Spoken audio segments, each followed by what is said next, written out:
Welcome to Warrior Commission Now, where we talk about practical ways to live out your commission in the Lord. This is Megan Blessing, and she is joining me today. I'm Christine Caston, and Megan has been on an incredible journey into creativity, and she is going to inspire us and share more about that journey. But first, Megan has been a part of the Warrior Commission for, I don't know how long, Megan, how many years has it been?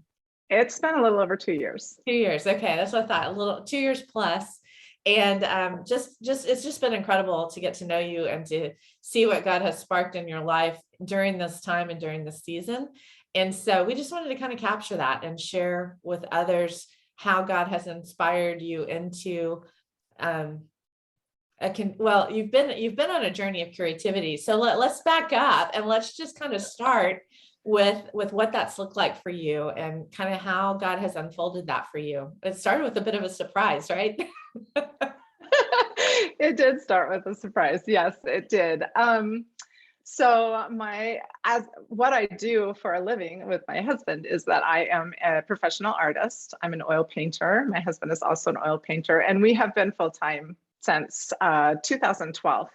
So God has just blessed our business, and that's been a wonderful thing. However, I had never ever taken an art class. I was not interested in the visual arts in any way, shape, or form. And back in 2002, I had a dear friend who had gone to art school and she's a phenomenal artist. And she dared me to to paint a picture.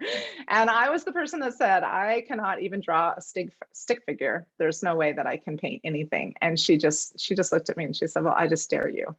And I had been a competitive athlete and a musician, and I just am a type A person. And if at that time in my life, I think I've gotten a little wiser now, but at that time in my life, if you dared me to do something, I probably would do it. And so I was like, oh, it's on. So she said, but I'm like, I don't even know where to start. So she's like, okay, well, we'll go get you set up with some art supplies. So we went and did that. And I did everything. Now that I look back on that experience, I did everything backwards. I made things really difficult for myself because I didn't know what I was doing. She didn't give me any kind of instruction other than to buy me a 2 foot by 3 foot canvas and some brushes and say, like, here you go. You know? Good luck with that. So it took me 3 months of working on this still life painting that I set up. And at the end of 3 months, I finally decided, okay, I think this is as good as I can make it. And I called her in and said, all right, there you go. What do you think? And she was actually really surprised. She said, oh my gosh, this is actually really good. Did you have fun doing this? And I thought about it and I thought, you know what, I did. It was 3 months of problem solving and figuring things out. And then to have a finished product that actually, looked reasonably good. I was so surprised. And so she said, well, if you want to do this, you can. And so that is what got me into visual arts as a quote unquote non-creative person. That is it's such a great story because it seems like so many people don't think they're creative. And I think you have a real passion to tap into the creativity in people. And so can you share a little bit about how, as your creative process has strengthened and as you've been at art shows and things like that, just kind of what has sparked your heart, how God has just tapped into your compassion for the creative process in people and in their lives? Absolutely. Well, obviously being an artist with my husband, one of the mainstays of our business for a long time was doing shows. So we would go to, do booth shows and set up our work, and you have all kinds of people come through. And I started to notice that I got, whenever you do something, you get one comment over and over again, or a series of comments. And one of those comments that always came through is people would come in and they would look at the work and it would almost like make them sad. And they would come up to me and say, oh man, I wish I was creative like you, or I wish I was talented like you, but I just can't draw a stick figure. I'm just not creative at all. Like, that is not and I heard it from all kinds of people. And a lot of women, I heard it from men and women, but a lot of women in particular would say that, oh, gee, I wish I was creative, but I'm just not. And after a while, it really started to bother me because I was that person. And I found out that it's just not true. Like, that is just not true. And after a while, I kind of wanted to just grab people by the shoulders and say, don't believe that about yourself. It's a It's lie. not true. It's a lie.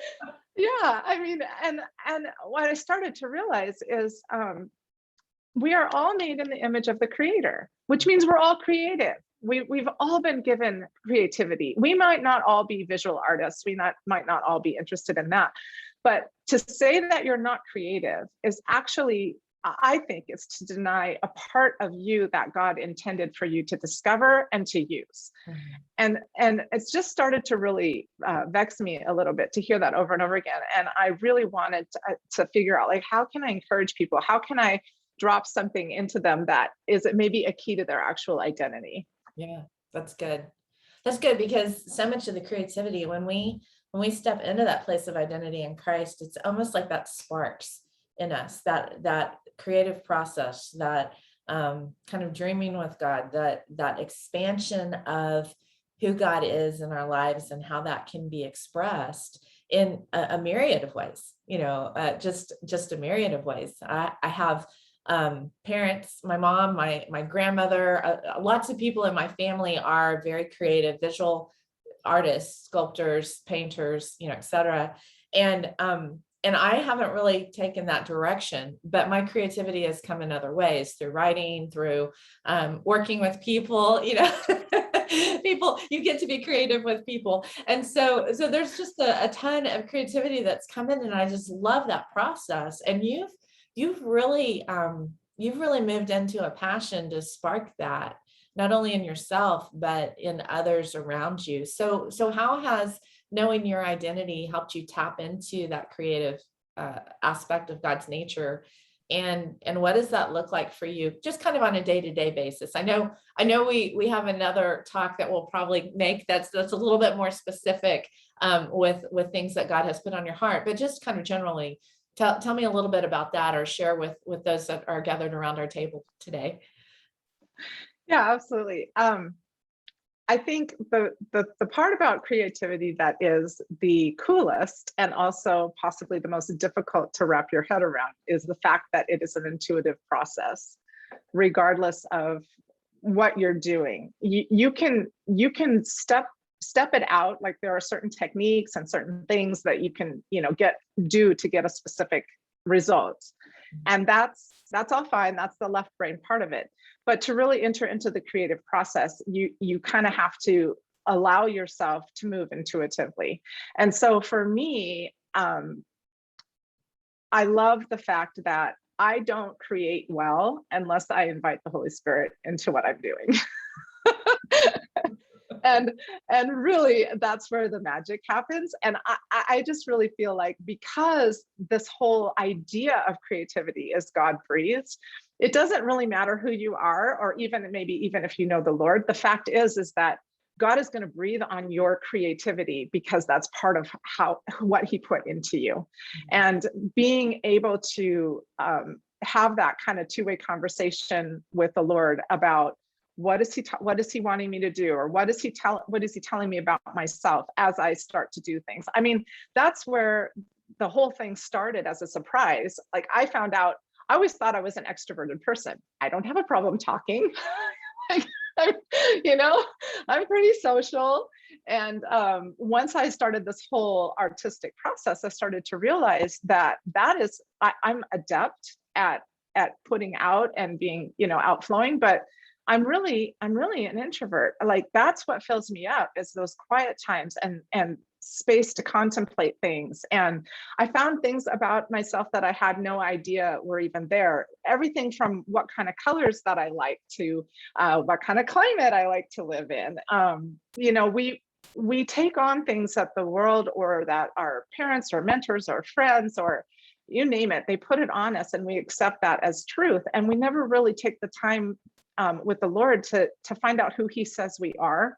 Mm-hmm. And so I feel like the intuitive process of creativity is a really great backdoor way to let the Lord speak into your life and figure out who it is that he made you to be, and what your purpose in life is. Mm-hmm. That's good. That's really good. So I think we could actually have a bit of a call to action here with this, because I'm thinking anything from grab a box of Crayolas that you have around your house, whether it's because your kids are there or it's been shoved in a back drawer somewhere along the way, and color, just play with colors, or get paints, or get dough or something like that, or create a recipe, or just do something that has to do with that creative process. But in that space, as you're doing that, ask the question, God, how do you see me, and what would you open up in my heart and in my life right now,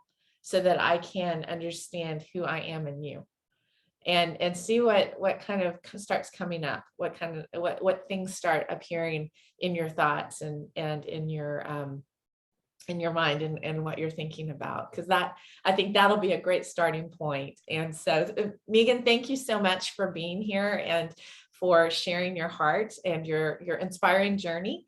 And we hope to make some more chats, record some more chats for people as well. But just want to say thank you guys for being a part. If you want to know more about the Warrior Commission, you can go to thewarriorcommission.com and find out a little bit more about us. And we hope to see you on that, or make some comments in the chats below. We'll talk to you soon.